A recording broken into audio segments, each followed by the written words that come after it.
Poked me in the eye. Welcome to Taboo Topics by Fashion First Aid. I'm your host, Honest Kim. We've got the Sidekick Annie. Hello, everyone. Welcome to our podcast. Today we are a little late, but we are talking about costumes again, because we're talking about all month costumes, because that's our favorite subject anyway. Today I'm an explorer in Africa. Today I have a spider hanging from my work in the field hat. You must have brought it from the rice fields. I did. I got it from Vietnam. All right. So today we're going to talk about costumes. Yeah, we're going to talk about some more do-it-yourself costumes. We talked about a few last week. This week we have a couple more. My favorite is raining cats and dogs. All you need is an umbrella, and if you have little kids around, you can borrow some of their cats and dog stuffed animals, and you can either do kind of like what Kim did and string it from the umbrella, or you can actually pair it to the top of the umbrella and then wear your rain jacket and your rain boots, and it's raining cats and dogs. Right. Well, I had an idea this morning. Oh. Because my dog, who's sitting right here, little Schooner, he is very furry as an Australian Shepherd. He has hair everywhere. Yeah. And I thought, wow, what if I got a bunch of his hair, put it all over me, or just gave him a really big hug. But then I thought, well, what if I put all of his hair in an empty booze bottle and hang it from my neck, and then I'm hair of the dog. Ooh, that's clever. Gross, but clever. Want a bottle of Schoon hair? Could you imagine? You're like, ooh, you have some whiskey. And you're like, what's wrong with this whiskey? Whiskey. Another one I like is a zookeeper. Again, borrow some stuffed animals from little kids, and then you put on some cargo shorts and a little hat that says zoo on the top and a white polo shirt, and you're good to go. I feel like if you need a sign with your costume, you're doing something wrong. Really? I don't know. Yeah. It's for all the idiots out there. Yeah, all right. Well, like really a hat with a zoo on it? Sure, why not?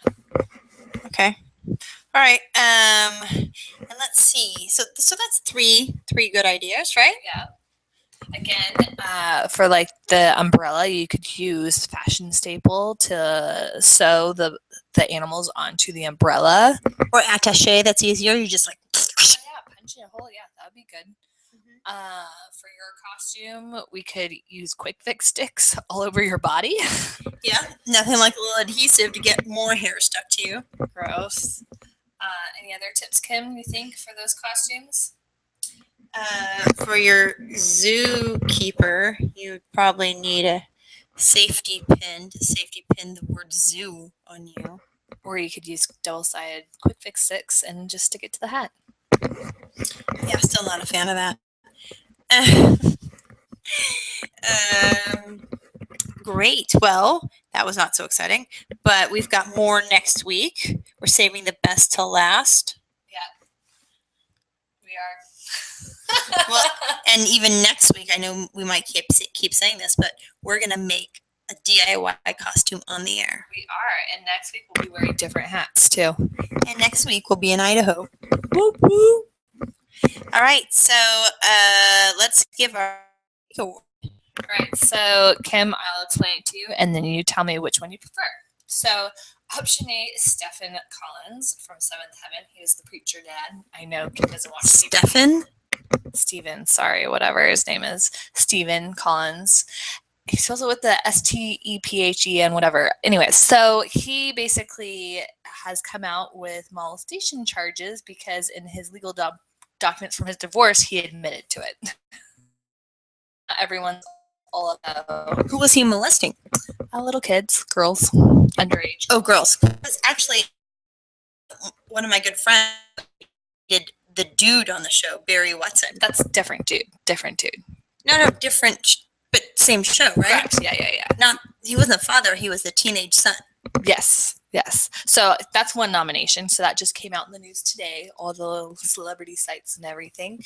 Or the other one is 78-year-old lady from Oklahoma. She sits out saying she's hungry with a sign that needs money for food and whatever.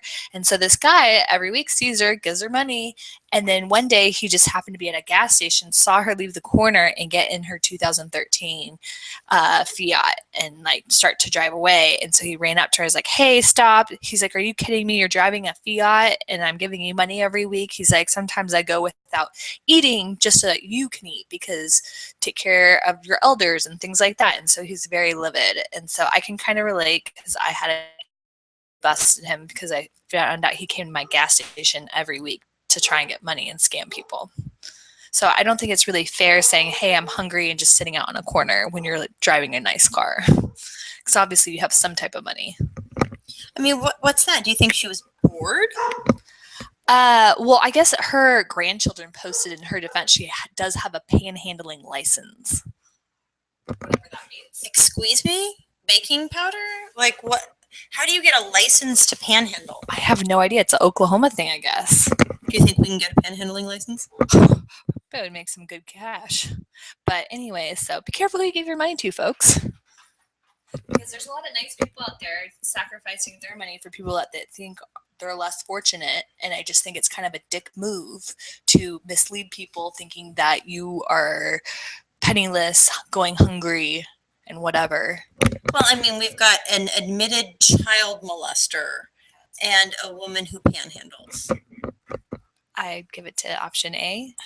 Yeah, I mean, it's kind of like, no, like why couldn't, like, we'd be dumb if we gave it to the panhandler. But what if we panhandled, got a license, we panhandled, and then when people gave us money, we gave them double the money back? That sounds really nice. Oh, it's like pay it forward.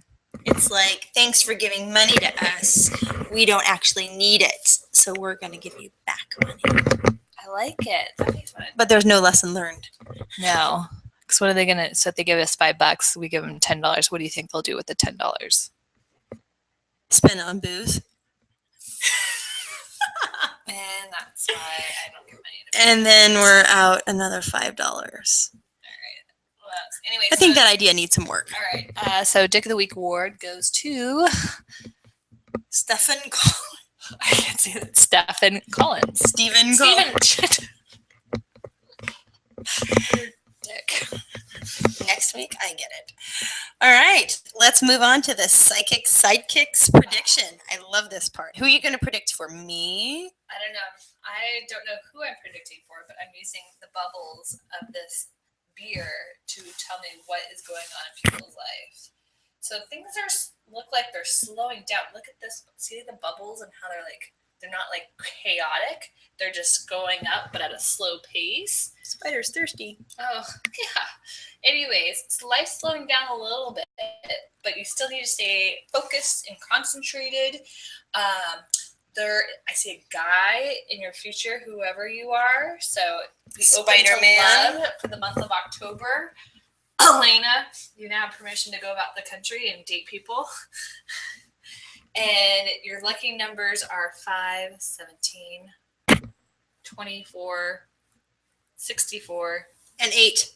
And 8, because of 8 legs on there. So anyone name beginning with an A and ending with an A, you can date a lot in the month of October. You'll probably find a little bit of love. Not too much. But not too much. Just a little bit. Just a tip. Just a tip of the iceberg. All right. Thanks, Psychic Sidekick. That was phenomenal. Well, thank you for tuning in. Thank you for posting all your awesome, look at all those awesome costume ideas. I like your spider hat. We'll touch on those next week when we talk about costumes. And we do a DIY costume on the air. Be prepared. Whoop, whoop. Thanks for tuning in. See you in Idaho. See you next Tuesday. Taboo Topics by Fashion First Aid.